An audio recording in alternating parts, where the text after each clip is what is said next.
Alien Collective 1, Resistance. Written by Russ Booyak. Illustrated by Tama Fizo Gass. Focus question. What is the Alien Collective, and why is the Resistance fighting it? Connections. Writing and art.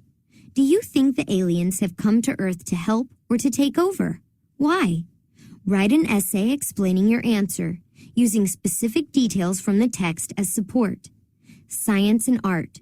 Research other planets in our solar system. Create a poster including a diagram of the planets and the facts you learned. Destruction, annihilation, pain, sorrow. The images flooded Charlotte's brain. A lush green planet filled with amazing creatures destroyed when an experiment set its entire atmosphere on fire. Images of another world, one with advanced civilizations living beneath violet seas. The ocean was their home, their livelihood, and ultimately their power source. Huge factories grown from something like coral released clouds of seemingly harmless gases. The gases became the main food source for tiny organisms few had studied. By the time the inhabitants discovered that the food chain was turning the water toxic, it was too late. A planet buried in trash. Another wiped out by disease, wars, famine. Scenarios of destruction played out again and again in Charlotte's mind like a horrifying movie. How were the aliens doing this to her? The pain was horrible and didn't seem to end. To her, the aliens' message was clear: submit and change, or die.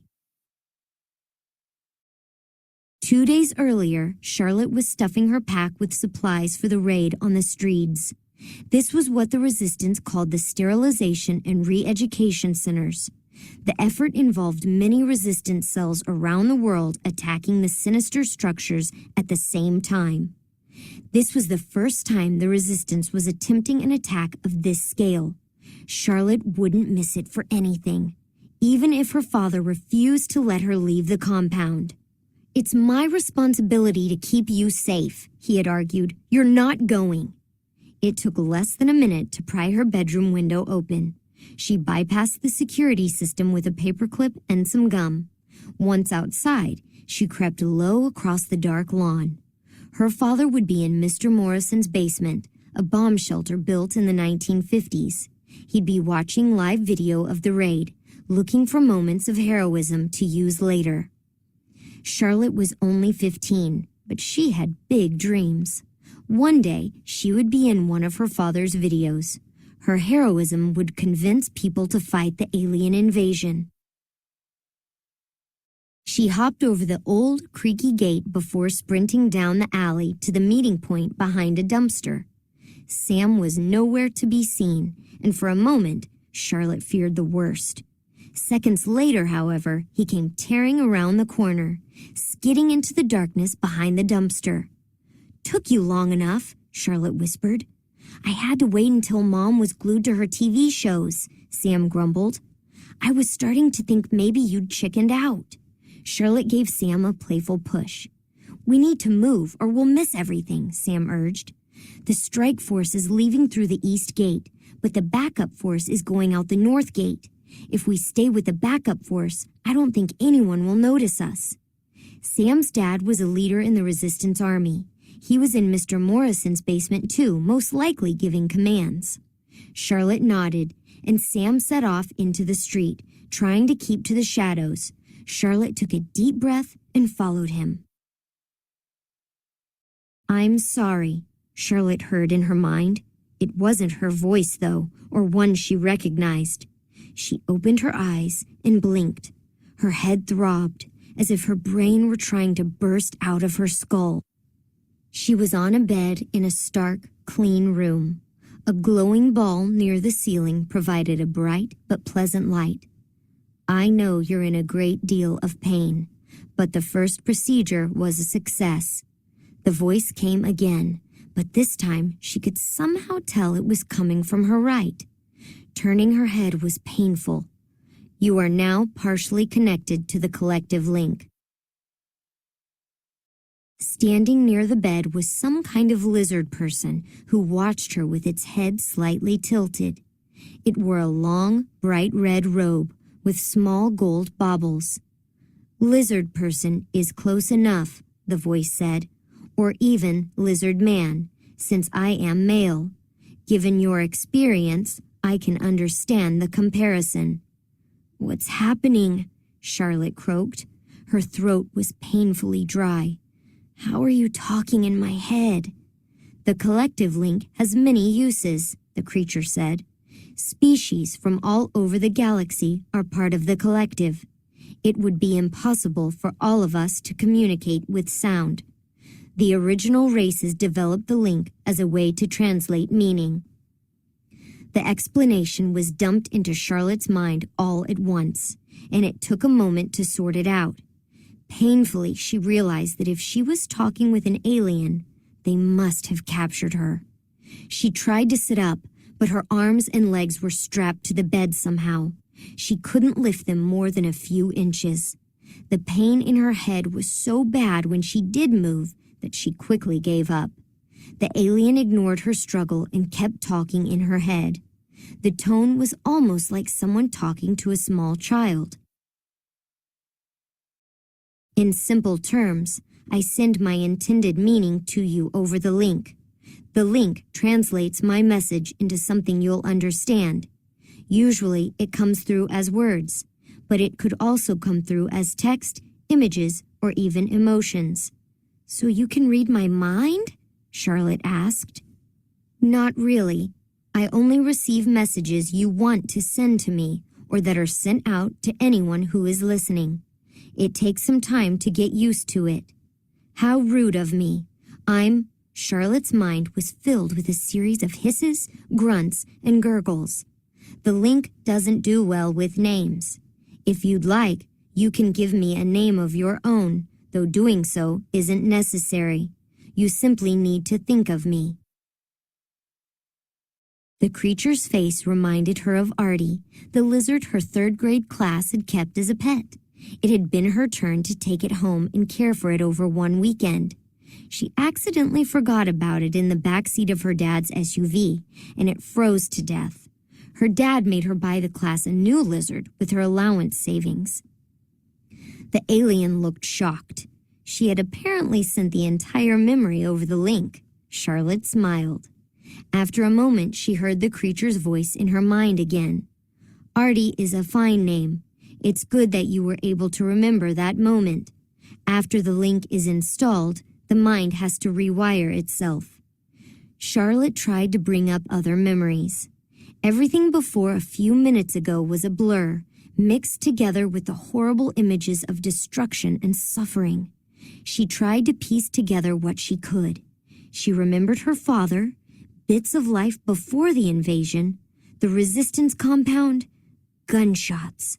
The one constant was an intense hatred of these invaders, the collective. Don't worry, Artie said. The first procedure is always the worst. The second will be much easier. It will make sense in time. Sneaking through the north gate was easy. Charlotte and Sam simply put up the hoods on their sweatshirts and walked out. Anyone watching likely thought they were just another pair of fighters. Once outside, they stayed a little off the road as they followed the backup force. They wanted to see the attack with their own eyes, but neither of them had a weapon. Charlotte and Sam stayed silent as they walked, careful not to draw anyone's attention. Charlotte's mind wandered to the time before the aliens invaded. She had been a normal teenager, going to school, playing volleyball with friends, eating fast food. She wished she had appreciated it more at the time. How could she have known alien ships would appear in the sky on her 15th birthday? The aliens had used their blue beams to disable all nuclear weapons, power, and other capabilities around the globe. Her father said that was the first attack, a warning shot to show how easily they could destroy the world. Soon afterward, world governments began collaborating with the invaders. They said they were forming a partnership that would make humans one of the great civilizations of the galaxy. The aliens provided free energy sources in the form of egg-shaped generators. Though only the size of a small car, each one could somehow power an entire city without any fuel. In exchange, governments began building the sterilization and re-education centers in cities around the world. All humans were expected to report and register at them. The governments also required people to do reconstruction work, planting trees, cleaning up landfills, and doing other tasks.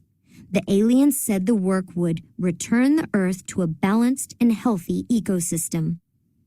Charlotte's dad started trying to convince people that the aliens were really preparing Earth for colonization. His materials claimed that there were sinister motives behind the aliens' actions. First, they made humanity dependent upon free energy. Then they began using sterilization to reduce the human population to a more manageable size. Re-education was a way to make people accept the aliens' eventual rule. According to Charlotte's dad, the aliens were playing the long game. In time, they would be able to simply take over the planet without a fight. He said the human race needed to fight them while they still could. That was the beginning of the resistance. Eventually, her dad moved the family into a compound in the middle of nowhere. It was filled with hastily built houses powered by unreliable generators. But people there lived free from alien control. Sam suddenly stopped and crouched down, waving for her to stop as well.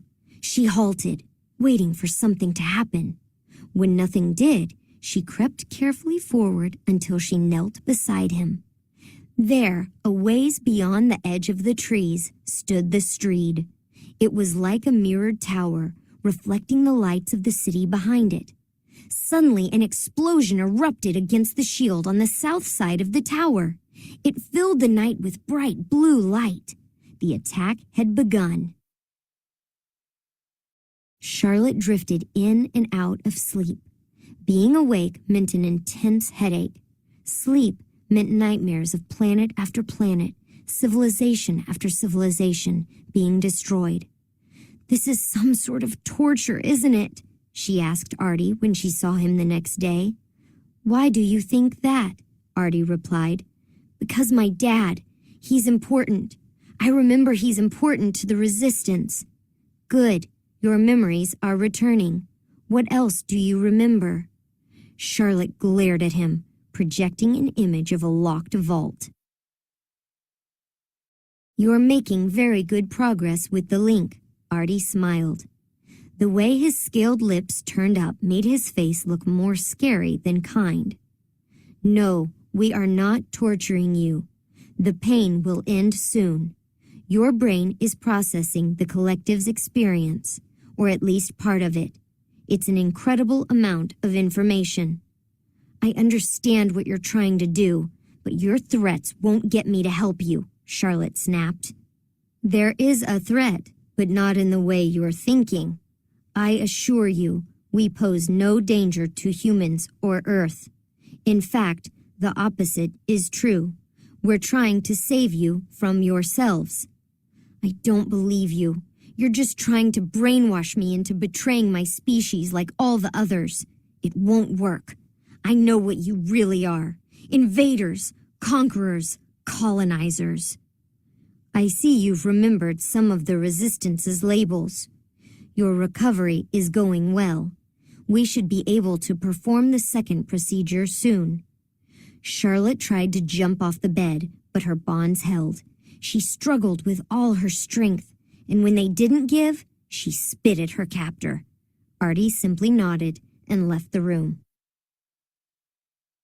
After the first explosion, the real attack began. Bullets and grenades struck the shields in dazzling blue light. The main force focused its fire on the south side of the tower. A small team of 5 from the backup force approached the north side. Though they all carried weapons, they didn't fire. Instead, they snuck up to the tower. Then, one by one, with a flash of blue light, they passed through the shield and onto the grounds. We can get in there, Charlotte gasped.